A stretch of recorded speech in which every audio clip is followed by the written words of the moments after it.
বক্তব্য আমরা শুনলাম। আল্লাহ রাব্বুল আলামিন যেন প্রত্যেকটা বক্তব্য যে কথাগুলো আমাদের জন্য উপকারী, আল্লাহ রাব্বুল আলামিন আমাদের সেইগুলো মানার তাওফীক দান করে বলি আমিন। এ পর্যায়ে বিশেষ অতিথির বক্তব্য রাখছেন মোহাম্মদ মুজাহিদুল ইসলাম, মানবতা বিশ্ববিদ্যালয়, ঢাকা। তার মূল্যবান বক্তব্য রাখার জন্য অনুরোধ জানাচ্ছি।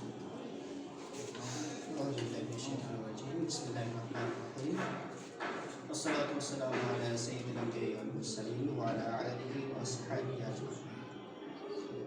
وقال الله تعالى في القرآن المجيد: أعوذ بالله من الشيطان الرجيم. بسم الله الرحمن الرحيم. ومن أحياها فكأنما أحيا الناس جميعا. وقال الله تعالى في القرآن المجيد: أعوذ بالله من الشيطان الرجيم. بسم الله الرحمن الرحيم. فأما من أوتي كتابه بيمينه فسوف يحاسب حسابا يسيرا وينقلب إلى أهله مسرورا وأما من أوتي كتابه وراء ظهره فسوف يدعو ثبورا ويصلى سعيرا إنه كان في أهله مسرورا. صدق الله. আজকের এই পাইকাসা ব্লাড ব্যাংকের উদ্যোগে অত্র প্রোগ্রামে উপস্থিত আমার শ্রদ্ধাভাজন সভাপতি, সেক্রেটারি, আমার শ্রদ্ধেয় বড় ভাই এবং প্রিয় উপস্থিতি, সবাইকে জানাই আমার আন্তরিক সালাম। আসসালামু আলাইকুম। আমি প্রথমেই শুকরিয়া জ্ঞাপন করছি সেই মহান সত্তার প্রতি, যিনি আমাদেরকে আজকে এই মহতী অনুষ্ঠানে উপস্থিত হয়ে এই অনুষ্ঠানকে সাফল্যমণ্ডিত করার জন্য যে সুযোগ মহান আল্লাহ তাআলা দিয়েছেন, সেই মহান প্রতিপালকের নিকট শুকরিয়া জ্ঞাপন করছি। সবাই বলছে সেই সাথে সাথে দরুদ করছি মানবতার মুক্তির দূত, হেদায়েতের কান্ডারি, মুরভাস্কর, নুরুল্লাহ, সরওয়ারে কায়নাত সৈয়দনা হযরত মুহাম্মদ মুস্তাফা সাল্লাল্লাহু আলাইহি ওয়াসাল্লাম।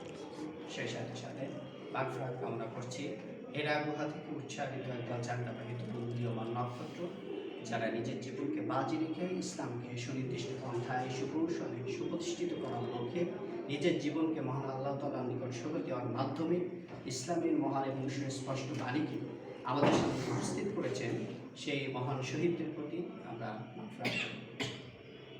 সুপ্রিয় ভাই, আমরা আজকে দেশের এমন একটি ক্রান্তিরত নিয়ে উপস্থিত, যখন আমাদের ধরাবাঁধা কোনো নিয়মের মধ্যে আমাদেরকে আবদ্ধ করে দেওয়া হচ্ছে সময়ের সাথে সাথে। আমরা আজকে বিভিন্ন প্রেক্ষাপটকে কেন্দ্র করে আমরা নিজেদের পরিচয়, নিজেদের আত্মপরিচয়, আত্মশুদ্ধি, আত্মসংযম ভুলে গিয়ে একটা পথহারা একটি পথে আমরা অধিষ্ঠিত হতে চাচ্ছি, যেটা আমাদের কখনোই একজন মুসলিম হিসেবে, একজন ইসলামের অনুশাসনের মানুষ হিসেবে যেটি কখনো।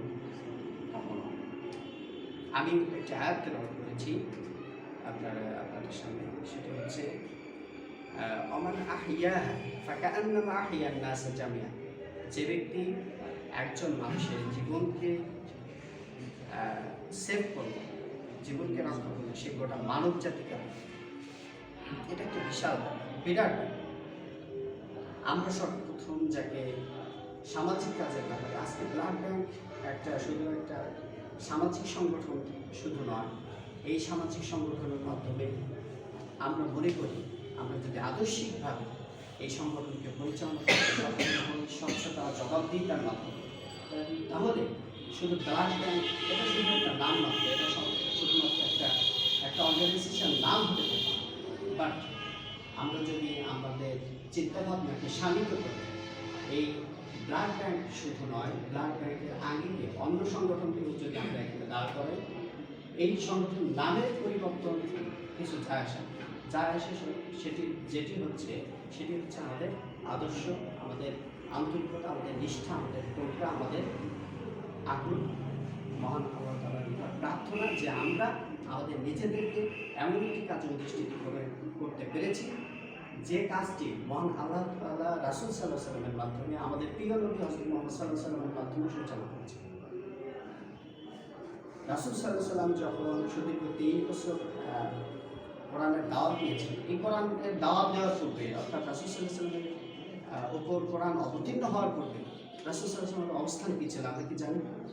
রাসূল সাল্লাল্লাহু আলাইহি ওয়াসাল্লামের অবস্থান ছিল একজন সামাজিক কর্মী, সমাজের একজন নেতা, এবং সর্বোপরি আগের নেতা নয় বরং কর্মী হিসেবে তিনি পরবর্তীতে নেতা হয়েছেন। আমরা সবাই নেতা হতে চাই, কিন্তু কর্মী হতে চাই। কিন্তু বাস্তবতা হলো এটা, যদি আমরা কর্মী হতে পারি, নেতা আমাদেরকে বানিয়ে দেওয়া। আমার ভার্সিটির একজন শিক্ষক বলে যে নেতা সবসময় পেছনে থাকে না, নেতা সবসময় সামনে থাকে না, নেতা সবসময় অনেক সময় পেছনেও থাকে। অর্থাৎ পেছন থেকেও নেতৃত্ব দেওয়া যায় যদি আপনার এলিজিবিলিটি থাকে, যদি আপনার কম্পিটেন্সি থাকে, যদি আপনার সেই মাধুর্যতা থাকে, আপনি যদি স্কিলফুল হন, তাহলে আপনার মানুষ আপনাকে সামনে এগিয়ে দেবে। রাসূল সাল্লাল্লাহু আলাইহি ওয়াসাল্লাম সুদীর্ঘ 23 বছরে কোরআন অবতীর্ণ হওয়ার সময়ে পূর্ববর্তী যে সময়টা যখন রাসূল সাল্লাল্লাহু আলাইহি ওয়াসাল্লাম সামাজিক কাজ করতেন, সেই সামাজিক কাজের প্ল্যাটফর্ম যেটা ছিল, যেটা নাম ছিল, সেটি হচ্ছে হিলফুল ফুজুল, শান্তি সংগঠন ছিল। হিলফুল ফুজুলের কার্যক্রম কী ছিল? মানুষকে সেবা করা, বিভিন্ন প্রয়োজনে সহযোগিতা করা, নিঃস্ব মানুষের পাশে যে দাঁড়ানো, মানুষের সাথে সদ্ব্যবহার করা, এগুলি ছিল হচ্ছে হিলফুল ফুজুলের কাজ। এবং এই হিলফুল ফুজুলের মাধ্যমে কিন্তু রাসূল সাল্লাল্লাহু আলাইহি ওয়াসাল্লাম আলামিন হিসেবে উপাধি পেয়েছিলেন। অর্থাৎ আলামিন মানে কি? বিশ্বাসী, সর্বোৎকৃষ্ট বিশ্বাসী। এবং তারা কেমন বিশ্বাস করে, তাকে কেমন বিশ্বাস করা হতো যে কাফের মুশরিকরাও তার কাছে আমানত রেখে আসতেন। কোনো কিছু যদি রাখার প্রয়োজন অনুভব করতেন, এবং তারা যদি কোনো জিনিস নিজের কাছে রাখতে মানে সেফ মনে না করতেন, তাহলে সেই জিনিসটা রাসূল সাল্লাল্লাহু আলাইহি ওয়াসাল্লামের কাছে রেখে আসতেন। কারণ তাদের একটা বিশ্বাস ছিল, তাদের একটা আত্মবিশ্বাস ছিল যে আমি যে জিনিসটা আমি মহান আল্লাহ তাআলার প্রিয় রাসূলের কাছে রাখবো, সে আমার আদর্শের বিপরীত হতে পারে, সে আমার ধর্মের বিপরীত হতে পারে, কিন্তু তার যে আদর্শ, তার যে বিশ্বাস, সেই বিশ্বাসের কারণে আজকে আমি তার কাছে যে জিনিসটা রাখছি, সে আমাদের সম্পূর্ণ অঙ্গীকার এবং সেই আমানতের পূর্ণ বৈশিষ্ট্য বর্ণিত করে সে আমানতকে রক্ষা করার দায়িত্ব সে যথাযথভাবে পালন করত। সুপ্রিয় ভাই, আজকে আমরা এই সামাজিক সংগঠনকে অনুসরণ করার জন্য, এই সামাজিক সংগঠন নতুন কোনো বিষয় নয়, যেহেতু 1450-1500 বছর আগে রাসূল সাল্লাল্লাহু আলাইহি ওয়াসাল্লাম আমাদেরকে পথ দেখিয়ে দিয়েছেন, সুতরাং সেই পথে শুধুমাত্র সাথী মাত্র। কিন্তু আমাদের কোনো অন্য কোনো প্ল্যাটফর্মে যাওয়ার দরকার নেই। আমরা যেহেতু মুসলিম, এবং মুসলমান শব্দের অর্থ আই মুসলিম, অর্থাৎ স্যারেন্ডার, আত্মসমর্পণ করা, মানে আল্লাহ তাআলার কাছে আত্মসমর্পণ করা, এটা কিন্তু চারটা কোনো বিষয় নয়। এই সামাজিক সংগঠন, আপনারা বলতে পারেন যে এই সামাজিক সংগঠনে আসা কী দরকার? এটা তো দরকার নেই। আমি তো ফ্রিলি এখন গেমস খেলতে পারতাম, ইউটিউব চালাতে পারতাম, আমি ফেসবুক আছে, ইনস্টাগ্রাম আছে, আমি এগুলো চালাতে পারতাম, আমি এগুলো থেকে আমি বিভিন্ন ইনফরমেশন কালেক্ট করতে পারতাম। Why we need to involve this such kinds of organization? কেন প্রয়োজন যদি বলা হয়, তাহলে উত্তর আসবে একটি, সেটি হচ্ছে দ্বীনুন নসিহা। মুসলিম হিসেবে, আদর্শিক মানুষ হিসেবে একজন মানুষের কর্তব্য হচ্ছে অপর মুসলমানের কল্যাণ করা। আমরা কি করি? আমরা বাঙালিরা কি করি? প্রথমত আমরা মুসলিম, দ্বিতীয়ত আমাদের যে মানে সাউথ এশিয়া, আমাদের কিছু জেনেটিক এবং কিছু জেনেটিক্যাল ক্যারেক্টারিস্টিক্স আমরা মানে বহন করি। জেনেটিক্যালি ক্যারেক্টারিস্টিক্স যেটা বহন করি, সেই জেনেটিক্যালি দৃষ্টিকোণ থেকে আমরা যে বাঙালি, আমাদের কাজ কি? অন্য যদি কেউ আমাদের সমাজে কেউ যদি সামনে যায়, আমাদের পেছনে ধরে তাকে টেনে পিছনের দিকে নিয়ে আসে। কিন্তু আমাদেরকে সর্বদা মনে রাখতে হবে যে পেছন থেকে টানাটানি করবে, সে সবসময় পেছনেই থাকবে, সামনে আসতে হবে। ঠিক, এটা হচ্ছে বাস্তব। সুতরাং আমরা সবসময় অন্যদেরকে, we have to break down the egoism, the wall of egoism. এই ইগোইজমের এই দেয়ালটাকে আমাদেরকে ভেঙে ফেলতে হবে। আমাদেরকে প্রোঅ্যাক্টিভ হইতে, we must have to be proactive. What is the means of proactive? Proactive means হচ্ছে সেটাই যে আপনি কোনো একটা কাজ যে কোনো ব্যক্তি করলে, সে কাজটা যদি সমাজের জন্য মঙ্গলকর হয়, সমাজের জন্য ভালো হয়, আপনি সেই কাজটাকে তাকে দিয়ে এগিয়ে দেবেন, তাকে সহযোগিতা করবেন, তাকে পিছনে টেনে ধরবেন না, আমরা পেছনে টেনে ধরব। আমরা যদি এই কাজটি করতে পারি, আমরা এই সামাজিক আন্দোলনের মাধ্যমে গণ বিপ্লব ঘটিয়েছিলেন কে বলতে পারেন? একজন মুসলিম মুসলিম নেতা, তিনি হচ্ছেন মিশরের হাসানুল বান্না, ইখওয়ানুল মুসলিম, যাকে মুসলিম ব্রাদারহুড নামে আমরা সবাই চিনি। এই মুসলিম ব্রাদারহুডের যে লং হিস্ট্রি, এই হিস্ট্রি আপনারা যদি মানে সার্চ করেন তাহলে দেখবেন যে 1928 সালে আপনার এই ইখওয়ানুল মুসলিম প্রতিষ্ঠা করেন ইমাম হাসানুল বান্না। তো এই হাসানুল বান্না প্রতিষ্ঠিত করার পরে 1928 সালে প্রতিষ্ঠিত করার পরে মাত্র 6 জন ভাইকে নিয়ে প্রতিষ্ঠিত হয়েছে। আমরা এখন কতজন আছি হিসাব করুন, এবং 15 হবে, মেবি বেশি হতে পারে। 6 জন ভাইকে নিয়ে এই প্ল্যাটফর্মটা তৈরি করেছিলেন এবং উনি সামাজিক কাজের মাধ্যমে এই সংগঠনকে প্রসারিত করেছিলেন। 1928 সালে এটি প্রতিষ্ঠিত হয়। 1936 সালে এটা আপনার সাময়িকভাবে আপনার 36 সালের দিকে আপনার এটা কার্যক্রম শুরু করা হয়, সম্ভবত 36 সালে। 40 সালের দিকে আপনার গোটা মিশরে 500 শাখা করা হয় এই অর্গানাইজেশন, অর্থাৎ এই সামাজিক আন্দোলন থেকে। এবং 1946 সালে যেটা করা হয়, 46 সালে আপনার এটা 5000 শাখা করা হয়, যেখানে অ্যাক্টিভ সদস্য ছিল 5 লাখ এবং অ্যাক্টিভ সমর্থক সেখানে ছিল সংখ্যা হচ্ছে আপনার 15 লাখ। আজকে মুসলিম ব্রাদারহুড 2012 সালে মানে তারা ক্ষমতায় অধিষ্ঠিত হচ্ছে সংগঠন। যে সামাজিক আন্দোলন আমি যে আরেকটি কথা বলেছি, যে এই যে আমরা এই সংগঠনে কেন উদ্বুদ্ধ হব, এই সংগঠনের সাথে কেন অ্যাক্টিভ হব, কারণ হচ্ছে আমাদের কাজ হবে মানুষকে সেবা করা। কারণ রাসূল সাল্লাল্লাহু আলাইহি ওয়াসাল্লাম করেছেন, রাসূল সাল্লাল্লাহু আলাইহি ওয়াসাল্লাম আমাদেরকে শিখিয়ে দিয়েছেন। হাদিসের ব্যাপারে তারা আল্লাহ রাসূলকে বলেছেন, হে আল্লাহ রাসূল, আপনার তো কোনো ভয় নেই, আপনি নিশ্চয়ই মহান আল্লাহ তাআলা আপনাকে নিরাশ করবেন না, আপনাকে অপমানিত করবেন না, কারণ আপনি এমন একটা প্ল্যাটফর্ম উপস্থিত হয়েছেন যে প্ল্যাটফর্মের মাধ্যমে আপনি সাধারণ মানুষকে সহযোগিতা করেছেন, যারা অসহায় তাদেরকে সহযোগিতা করেছেন, যারা নিঃস্ব তাদেরকে সহযোগিতা করেছেন এবং প্রতিবেশীর সাথে সৎ ব্যবহার করেছেন। আমাদের একটা জায়গায় আমাদের we have a fault, it's a great fault. I think fault হচ্ছে আমরা মানুষের সাথে সৎ ব্যবহার করতে সক্ষম হই না।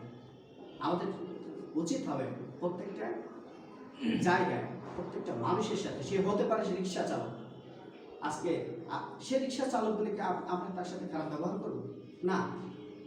তাকে যে রিক্সা চালক বানিয়েছে সে ওই রিক্সা চালককে আমি হতে পারতাম না। এটা হচ্ছে তার কি, এটা হচ্ছে ভাগ্য যে মহান আল্লাহ তাআলা আপনাকে আমাকে সুস্থ রেখেছেন, ভালো একটা ফ্যামিলিতে সার্ভাইভ করার সুযোগ দিয়েছেন। এটা শুকরিয়া একমাত্র আল্লাহর কাছে আপনার শেষ করা যাবে না, এই শুকরিয়া শেষ করা সম্ভব নয়। সুতরাং আমরা প্রত্যেকটা মানুষের সাথে, আপনার একজন মানুষ সবচেয়ে ভালো মানুষ সেই ব্যক্তি যে তার অধস্তন ব্যক্তির সাথে সদ্ব্যবহার করতে সক্ষম হয় এবং যদি তার উপর রেগে যায় কখনো, সে রাগকে যদি সে কন্ট্রোল করতে সক্ষম হয় তাহলে সে সর্বাপেক্ষা ধৈর্যশীল ব্যক্তি। সুতরাং আমরা এই সামাজিক কাজের ব্যাপকতা আমরা জানি, আমাদের মহান আল্লাহ তাআলা আমাদের রাসূল সাল্লাল্লাহু আলাইহি ওয়াসাল্লামের মাধ্যমে আমাদেরকে শিখিয়ে দিয়েছে। فأما من أوتي كتابه بيمينه فسوف يحاسب حسابا يسيرا وينقلب إلى أهله مسرورا। কিয়ামতের দিন যখন আমি আমার ডান হাতে দেওয়া হবে তার হিসাবটা করা হবে সহজ। বিয়ামিনিহি ফাসাউফা ইউহাসাবু হিসাবান ইয়াসীরা ওয়া ইয়ানকালিবু ইলা আহলিহি মাসরুরা, এবং সে তার পরিবার বর্গের নিকট সে মানে আনন্দের চিত্তে ফিরে যাবে। ওয়া আম্মা মান উতিয়া কিতাবাহু ওয়ারাআ যাহরি ফাসাউফা ইয়াদউ সুবুরা ওয়া ইয়াসলা সাঈরা ইন্নাহু কানা ফি আহলিহি মাসরুরা। অপরদিকে যাদের আমরা বাম হাতে দেওয়া হবে তার হিসাব করা হবে কঠিন থেকে কঠিনতর করা হবে, এবং তাকে এটা বলে জবাবদিহিতা করতে হবে যে সে কেন সেই সময়টাকে সে আনন্দের চিত্তে তার পরিবার বর্গের নিকট পৃথিবীতে থাকা অবস্থায় কাটিয়েছিল, অথচ সে ভালো কোনো কাজ করে, সে সত্যের পথে থাকেনি, সে সত্যের পথ থেকে দূরে সরে গিয়েছে। এভাবে তখন তাকে জিজ্ঞাসা করা হবে, তখন সে আমলগুলো যখন বাম হাতে দেওয়া হবে ডান হাতে দেওয়া হবে, উভয় পক্ষের লোকজনকে বলা হবে, এখন না সে বলবে ইয়া ওয়াইলাতানা আমার তো আফসোস, আমার তো শেষ। মালি হাতাল কিতাব, এটা কেমন একটা গ্রন্থ, লা ইয়াগুদিরু সগীরাতান ওয়া লা কাবীরাতান ইল্লা আহসাহা, এটা এমন একটা গ্রন্থ যে গ্রন্থে আমার সবচেয়ে জীবনের সবচেয়ে ছোট কাজটা এবং জীবনের সবচেয়ে বড় কাজটাও রয়েছে। এটা আমার একটি গ্রন্থ, সুতরাং একটা সংরক্ষিত একটি গ্রন্থ মাত্র। সুতরাং আজকে যদি আমরা সামাজিক কাজের মাধ্যমে সামাজিক আন্দোলন না গড়ে তুলি, আজকের যে অবিচার, আজকের যে পথহারা মানুষের দিকবিদিক চিৎকার, এই চিৎকার এই আত্মনাদকে আমাদের